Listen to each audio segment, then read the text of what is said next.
हर रोज एक नई कहानी देखने के लिए चैनल को सब्सक्राइब करें और बेल आइकन दबाना ना भूलें। कनिका और सोनिका दोनों नशेड़ी बहनें अपने सर से माता पिता का साया हटने के बाद आवारा हो गई थी। दोनों बहनें दिन में कॉल सेंटर में काम करती और रात में बार में फुल टली होती थी। उनकी पड़ोसन शारदा दोनों को अक्सर उनकी गलत आदत के लिए टोका करती, लेकिन दोनों बहनें नशे की हालत में पूरे मोहल्ले के सामने शारदा को भला बुरा बोल दिया करती। ऐसे ही एक दिन दोनों बहनें रात को पीकर घर आती हैं। तभी शारदा दोनों को देर रात नशे में धुत घर आते देखकर कहती है, अरे अरे देखो तो, तुम दोनों ने तो शर्म बेच खाई है। माँ बाप के मरने के बाद कैसा हाल कर दिया है। कल को किसी अच्छे घर का रिश्ता नहीं आएगा। कितना समझाओ तुमको, सुधरती क्यों नहीं हो? ए बुढ़िया, चल निकल। ज्यादा हमारी माँ बनने की जरूरत नहीं है, समझी? खुद की औलादें तो छोड़कर चली गई तुझे, तेरे इसी बर्ताव के चलते। चल अब हमारी माँ मत बन। हाँ सही बोला दीदी ने। अरे हमारी माँ तो हमें छोड़कर ही चली गई, लेकिन इनको पता नहीं क्या चुल है। खुद के बच्चों को इतना डांटती है तो शायद अकेले नहीं होती अभी। दोनों की इतनी कड़वी बातें सुनकर शारदा की आंखें भर आती है, लेकिन वो अपने आंसुओं को छुपाते हुए उनसे कहती है, मुझे भी नहीं बनना तुम जैसी नशेड़ी बहनों की माँ।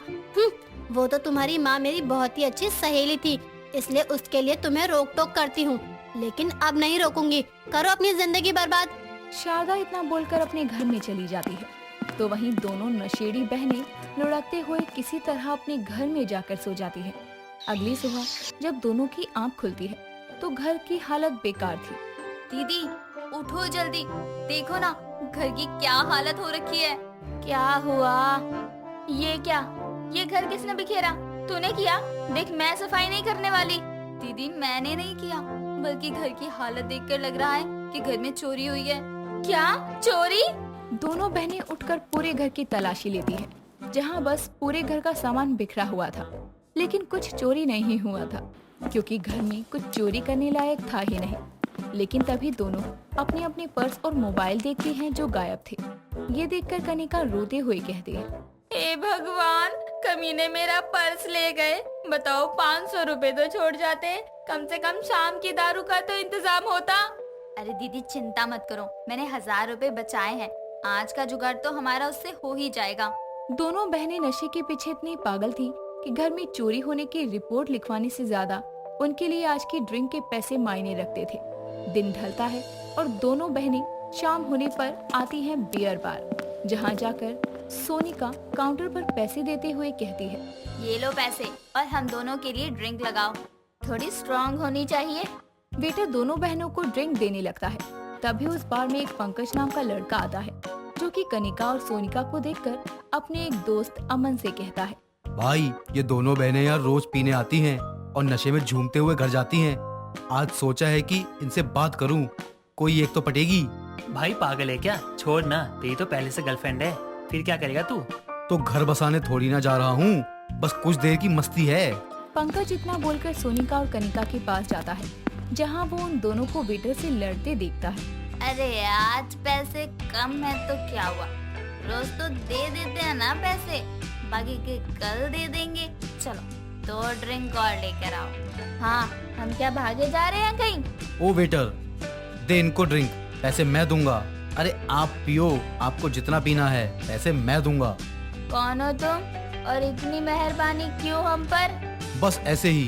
वैसे तो मैं हमेशा अकेले ही पीता हूँ, क्योंकि मेरा कोई दोस्त नहीं है, इसलिए सोचा आप दोनों से दोस्ती हो जाएगी। हर पीने वाला हमारा दोस्त है, आओ साथ में पीते हैं, क्यों दीदी? हाँ हाँ जरूर जरूर, आओ आओ।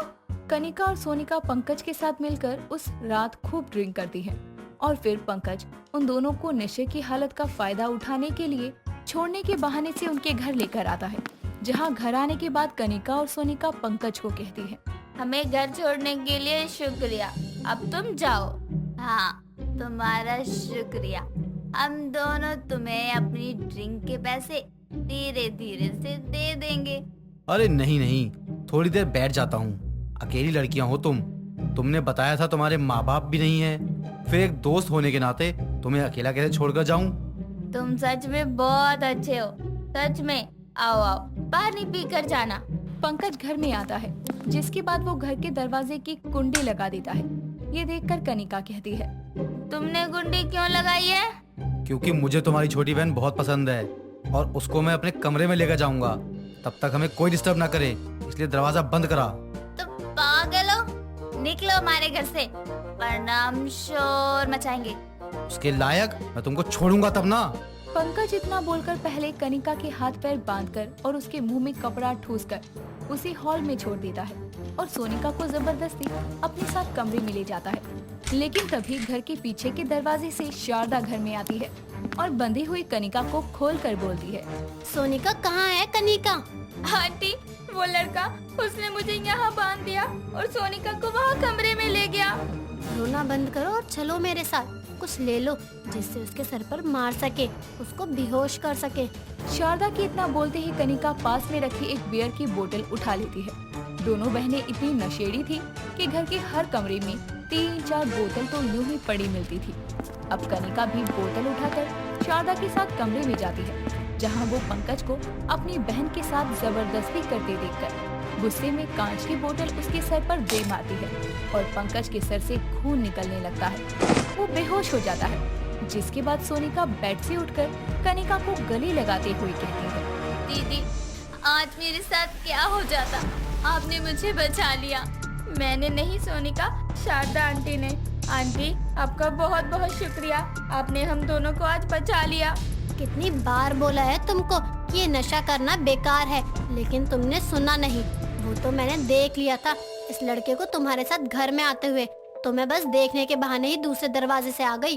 शारदा की ये बात सुनकर दोनों उसके गले से लग जाती हैं। इतने में दरवाजे पर दस्तक होती है और ये सुनकर तीनों के पसीने छूट जाते हैं कि इस वक्त कौन होगा। तभी कनिका हिम्मत करके दरवाजा खोलती है तो वहाँ पर पंकज का दोस्त अमन था, जो कनिका से कहता है, वो आप लोग ठीक तो है ना? मैंने देखा था, पंकज आपको घर छोड़ने आया था और उसके इरादे ठीक नहीं थे। मतलब आपको कैसे पता? अमन कनिका को बार की और अपनी और पंकज की सब बात बताता है, जिसको सुनकर कनिका उस पर विश्वास करके उसे घर में लाती है।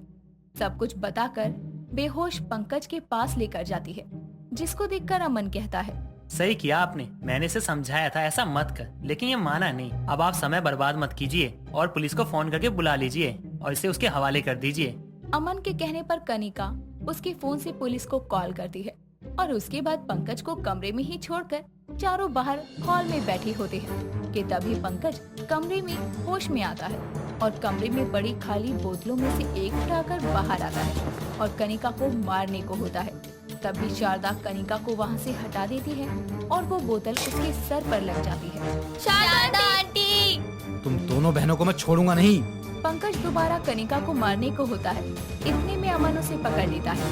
तभी पुलिस आती है और पंकज को पकड़ लेती है और कनिका एम्बुलेंस को कॉल करके बुलाती है। दोनों बहनें शारदा को हॉस्पिटल ले जाती हैं, जहां शारदा की जान बच जाती है और दोनों बहनें उसके कमरे में जाकर उससे रोते हुए कहती हैं, आंटी, आपने मुझे बचाने के लिए खुद को आगे कर दिया। क्यों? हमने तो आपको कितना बुरा भला बोला है, फिर भी। हाँ, हम दोनों नशेड़ी बहनें नशे में ना जाने आपको क्या क्या सुना देती थी, फिर भी आज हम अनाथों के लिए आपने अपनी जान खतरे में डाली। तुम्हारी माँ ने एक बार मेरे से कहा था कि मेरी बेटियों को अपनी बेटियों की तरह समझकर उनको डांटना, तो जब मैंने तुम्हें उस हक से डांटा था तो उसी हक से तुम्हारी सुरक्षा करना भी मेरा ही फर्ज है। मैं भले ही तुम्हारी माँ नहीं, लेकिन उससे कम भी तो नहीं हूँ ना। शारदा के ये बोल सुनकर कनिका और सोनिका को अब अपनी गलती का एहसास था कि उन दोनों ने अपने नशे में कितना कुछ गलत किया। इसीलिए अब वो शारदा से वादा करती हैं कि वो इस लत को छोड़कर अच्छी राह पर चलेंगी और उसके साथ उसकी बेटियां बनकर रहेंगी।